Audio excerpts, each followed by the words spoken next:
ATS सभी 6 आतंकियों से पूछताछ कर रही है और पूछताछ के दौरान रोज हो रहे हैं सनसनीखेज खुलासे।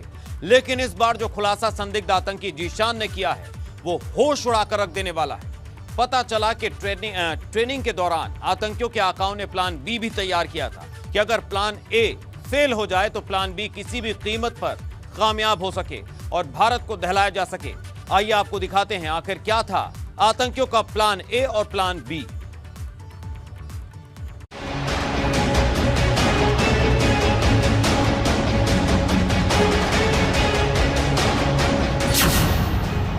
खुलने लगे दहशत वाले राज।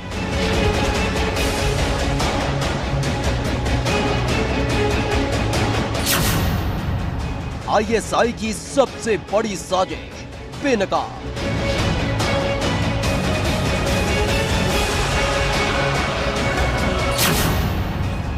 आतंकियों ने उगला खौफनाक प्लान।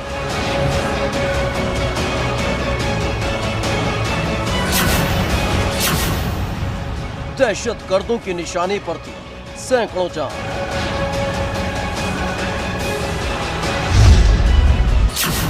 दिल्ली पुलिस और एटीएस लगातार उन आतंकियों से पूछताछ कर रही है जो देश के अलग अलग हिस्सों से पुलिस की हत्या चढ़े थे और फिर 14 दिन की पुलिस हिरासत में जब कोर्ट ने उनको भेजा तो अब सामने आने लगे हैं वो राज जिससे लिखी जानी थी खूनी दास्तान।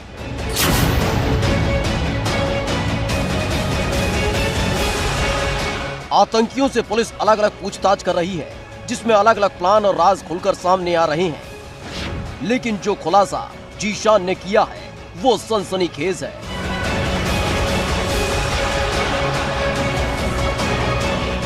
जिसके निशाने पर न सिर्फ इंसानी जान थी बल्कि देश को आर्थिक तौर पर नुकसान पहुंचाकर कमजोर करना भी शामिल था। सूत्रों के मुताबिक संदिग्ध आतंकी जीशान ने पूछताछ में बताया है कि आखिर कब और कैसे प्लान को अंजाम देना था और उनके निशाने पर कौन कौन से ठिकाने थे। संदिग्ध आतंकी जीशान ने किया बड़ा खुलासा। भारत को आर्थिक नुकसान पहुंचाना था टारगेट। इकोनॉमिक टेररिज्म फैलाना चाहते थे आतंकी।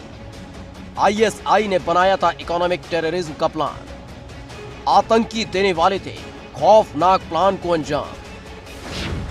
सूत्रों के मुताबिक न सिर्फ आतंकी जीशान ने पूरे प्लान को खोलकर रख दिया है बल्कि बताया है कि कैसे आईएसआई ने यह पूरा मॉड्यूल खड़ा किया था जिसका मकसद जान लेने के साथ साथ भारत को कमजोर करना भी था। भारत की बड़ी फैक्ट्रियां थी निशाने पर। रेलवे ट्रैक भी आतंकियों के निशाने पर। भारत के कॉटन व्यापार को करना चाहते थे टारगेट। कॉटन से भरी बोगियों पर भी आतंकियों की नजर।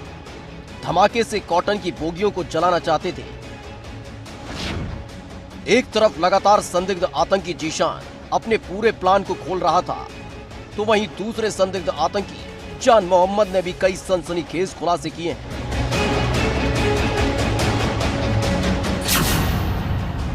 जान मोहम्मद ने पूछताछ में खुलासा किया दहशतगर्दों का आईएसआई वाला प्लान आया सामने। आतंकियों का दाऊद वाला कनेक्शन आया सामने।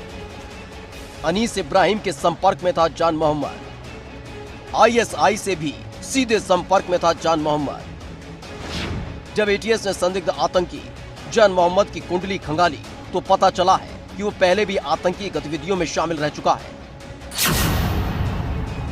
पूछताछ में जान मोहम्मद ने किया कबूल। जबरन उगाही का जान मोहम्मद करता था धंधा। गोवा गुटखा कारोबारी से मांगी थी रंगदारी। डराने के लिए जान मोहम्मद करवा चुका धमाका। अनवर नाम के कारोबारी की कर चुका है हत्या।